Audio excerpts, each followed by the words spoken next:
Hello everyone. In today's video, we will explore how to configure the Siemens Client module in N3uron. This powerful module allows for seamless integration with Siemens PLCs using the S7 protocol, providing real-time data monitoring and control. Before we begin the configuration in N3uron, it's crucial to ensure that your Siemens PLC is set up correctly in TIA Portal. Specifically, the access level must be set to full and the connection mechanism must allow put and get connections.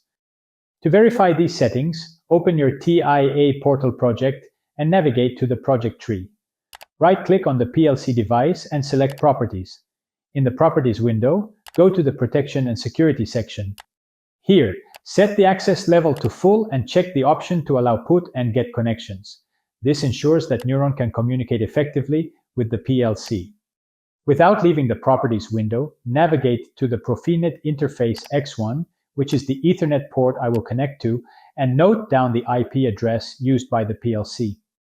Next, close the Properties window and click on the device configuration of the PLC. Note down the rack and slot numbers of the PLC, as you will need this information when configuring the device settings in N3uron. Now let's switch to the N3uron Web UI. To create a new instance of the Siemens Client module, head over to the Config tab in the System section, click on Modules, and then select New Module.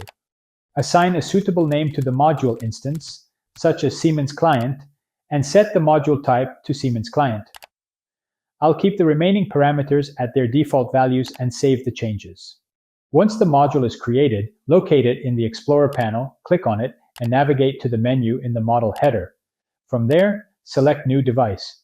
Let's name the device PLC01 for clarity, as it will be used to connect to our Siemens PLC.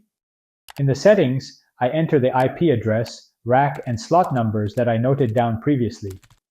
The block size setting determines the maximum block size request in bytes, but I'll leave this, along with the rest of the settings, at their default values. Then I save the configuration. In the next video, we'll walk through the process of creating and configuring tags within the data model. Thanks for watching and see you in the next video.